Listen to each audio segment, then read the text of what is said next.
કે મિત્રો ખરા તમારા? કલા જગતના ક્ષેત્રના તો ખરા, પણ એ જી સિવાય મિત્રો ખરા? અ મારા બહુ ઓછા મિત્રો છે. અચ્છા, બહુ ઓછા મિત્રો. બહુ ઓછા એટલે હું તમને કહું કે વેઢા નહીં પણ આંગળીને ગણી શકું અચ્છા. એટલા મિત્રો છે મારા. આ પણ પાક્કા મિત્રો. જી બિલકુલ. પાકા મિત્રો એટલે કહેવાય ને મિત્રોની વ્યાખ્યામાં જે ભાઈની વ્યાખ્યામાં જે આવતા હોય ને એવા મિત્રો. વાહ! બધા કહે છે ને કે ભાઈ મિત્ર ઈ જ ભાઈ ને ભાઈ ઈ જ મિત્ર. હમ, પણ હું આપના પોડકાસ્ટના માધ્યમથી કહીશ કે ભાઈ છે ભાઈ જ છે. હમ. કારણ કે હું અનુભવું છું એટલે કહું. તમારી જિંદગીમાં એક તમને સારો મોટો ભાઈ મળી જાય ને તમારી જિંદગી બદલી નાખે.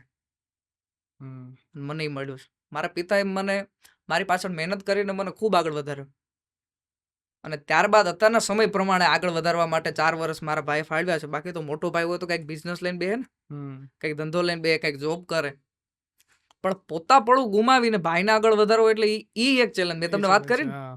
મોટા ભાઈ તરીકે તમને દરજ્જો મળ્યો છે તો મોટા ભાઈ તરીકે તમારે ચેલેન્જને સ્વીકારીને આખી જિંદગીમાં તમારી દરજ્જો નિભાવવો. એવી રીતે મારા ભાઈ આખું વર્ષ એટલે હું ઈ કહેવા માંગુ ભાઈ મિત્ર મિત્ર તો મિત્ર છે ભાઈ. હમ. એમાં નો ફોર્માલિટી આવે, નો સિચ્યુએશન આવે, નો તમારે ઈ જોવાનું કે ભાઈ કેટલામાં છે ને શું કરે છે. મેં મારા મિત્રોને મારેલા છે હમ. વ્યસન માટે. વ્યસન ના કરીશ. હા, માવો ખાતો હોય, સોપારી ખાતો હોય. અમારું ગ્રુપ હતું ભાઈ, હમ. 7 જણાનું સ્કૂલમાં. જ્યારે હું કચ્છમાંથી આવ્યો ને ત્યારે. એટલે ઈ કાંઈ કોઈ બી એક ખબર પડે ને કે ભાઈ આ માવો ખાય છે અથવા આ આવી રીતનું આને વ્યસન છે. બધા ભેગા થવાનું ભાઈ. હમ.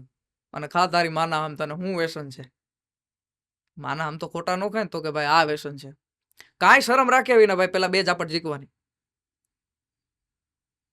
પછી કહેવાનું ભાઈ અમારા ગ્રુપમાં રહેવું હોય તો આ વ્યસન તારે મૂકવા પડશે. બરોબર છે. અને અમારા ગ્રુપમાં નોય રહેવું હોય ને હમ.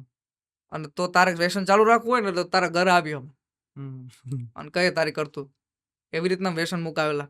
એટલે મિત્રો એવા બધા કે ભાઈ એવું નહીં કે ભાઈ આ મોટો થઈ ગયો, આ મોટો છે, આની પાસે વધારે રૂપિયા છે એટલે એનું માન વધારે રાખવાનું ભાઈ. તું એવો ને હું એવો. પણ નો અત્યારે કડી નો આવી હમ. હું તારા જેવો ને તું મારી મારા જેવો. જેવું. હા. મિત્ર એને કહેવાય. એમાં ફોર્માલિટી નો આવે. ના. અચ્છા, પણ રાજ ગઢવીને વ્યસન છે ને? જી મને 2 વ્યસન છે. એક પ્રેમ અને એક સ્વર. બે જ વ્યસન. જી સ્વર છે એ સરસ્વતી છે હમ. અને પ્રેમ છે એ કૃષ્ણ છે.